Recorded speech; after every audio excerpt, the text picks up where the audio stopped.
Bye Ranjit, lecturer and state history. आज का हमारा टॉपिक है बैराट सभ्यता। यह वीडियो बहुत ही शॉर्ट है और इसमें बैराट सभ्यता के लगभग सभी महत्वपूर्ण फैक्ट्स को सम्मिलित किया गया है और एक बार आप इसको पढ़ने के बाद आपको बैराट सभ्यता के बारे में अन्यत्र पढ़ने की आवश्यकता नहीं होगी। तो शुरू करते हैं आज का वीडियो। खोजकर्ता दयाराम साहनी 1936-37 में इसकी खोज करते हैं। जयपुर जिले वर्तमान कोटपुतली जिला में ये स्थल स्थित है। बैराट प्राचीन मत्स्य जनपद की राजधानी विराटनगर का ही नवीन नाम है। अगला पॉइंट, इस सभ्यता का उत्खनन कार्य 1962-63 में नील रतन बनर्जी व कैलाश नाथ दीक्षित द्वारा किया गया। डॉक्टर ए घोष, ये अमलानंद घोष हैं, तथा सुंदर राजन का संबंध भी इस सभ्यता के अध्ययन से रहा है।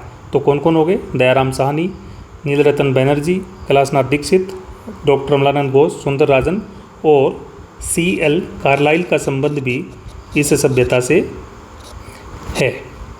अगला पॉइंट, इस सभ्यता का संबंध पाषाणकालीन, ताम्रकालीन तथा लोहकालीन सभ्यता से है, यानी इस सभ्यता का संबंध सभी कालों से है। पत्थर की उपलब्धता के बावजूद भी यहाँ के मकानों को पक्की ईंटों से बनाया गया है।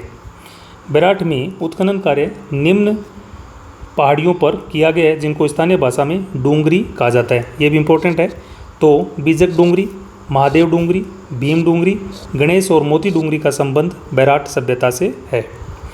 यहाँ से 1990 में पाषाणकालीन शैलचित्र, यानी जो रॉक होते हैं, चट्टाने होते हैं, उन पर पुराने पाषाणकालीन चित्र बने हुए मिले हैं। कौन कौन सी कहाँ पर मिले? बीजक डूंगरी पे मिले, भीम डूंगरी पे मिले और गणेश डूंगरी पर ये शैलचित्र मिले हैं, इसलिए इसको पाषाणकालीन चित्रशाला भी कहते हैं।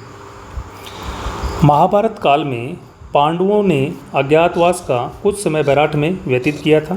भीम डोंगरी से पाषाण शस्त्र बनाने का कारखाना प्राप्त हुआ है। तो पाषाणकालीन शस्त्र बनाने का कारखाना कहाँ से प्राप्त हुआ है? भीम डोंगरी से। बैराट की बीजक डोंगरी से कैप्टन बर्ट ने 1837 में मौर्य शासक अशोक का भाब्रू शिलालेख खोजा, जो आज royal Asiatic society of Bengal Calcutta में सुरक्षित रखा हुआ है। उन्होंने 1840 में इसको कहाँ भेज दिया था? कलकत्ता भेज दिया था। इस शिलालेख से ज्ञात होता है कि अशोक बौद्ध धर्म की हीनयान शाखा का अनुयायी था। इसमें अशोक को मगध का राजा और पियदसी नाम से संबोधित किया गया। तो ये भी इम्पोर्टेंट है कि किस सभ्यता स्थल में अशोक को मगध का राजा और पियदसी नाम से पुकारा गया। तो ये है बैराट की सभ्यता। यहाँ के मृदभांडों पर बौद्ध धर्म के त्रिरत्न बुद्ध, धम्म और संघ तथा स्वास्तिक के चित्र मिले हैं। तो स्वास्तिक के चित्र कहाँ से मिले हैं? बैराट की सभ्यता से। यहाँ से बुद्ध की मथुरा शैली में बनी मूर्ति मिली है। मृदभांड, तो ये इंपॉर्टेंट पॉइंट्स में आता है। इन सभ्यताओं को डिफ्रेंशिएट यानी भिन्नता करने के लिए, जो कि राजस्थान की सभ्यताएं हैं, उनमें मृदभांड, यहाँ से विभिन्न कालों के निर्माण मिले, यानी मृदभांडों के विभिन्न कालों के जो कालों में निर्माण हुआ है वो मिले। जैसे ओकर कलर्ड पोट्री, ये सबसे पुराने वाला मृदभांड है। गेरुआ रंग के मृदभांड थे। स्लेटी रंग के मृदभांड यानी ग्रे कलर्ड पोट्री और उत्तर कृष्ण चमकीले मृदभांड यानी नॉर्दर्न ब्लैक पॉलिश्ड वेयर, ये जो है लगभग मौर्यकालीन है। कौन से कालीन है? मौर्यकालीन होते हैं। ये नवीन, सबसे नवीन वाले मृदभांड है। ये थोड़ा पेन ठीक नहीं चल रहा है।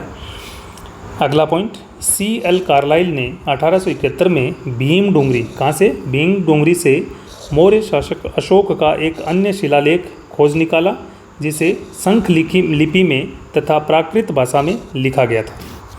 तो इसमें जो मौर्यकालीन जो दो लेख मिले हैं, एक भाब्रू वाला जिसकी खोज कैप्टन बर्ट ने 1837 में की थी, और दूसरा C.L. कार्लाइल जिसने 1871 में भीम डोंगरी से अशोक के एक शिलालेख की खोज की। ये प्राकृत भाषा में और ब्राह्मी लिपि तथा संख लिपि में लिखे गए हैं। तो संख लिपि बहुत इंपॉर्टेंट है, जो C.L. कार्लाइल को भीम डोंगरी के शिलालेख में मिली है।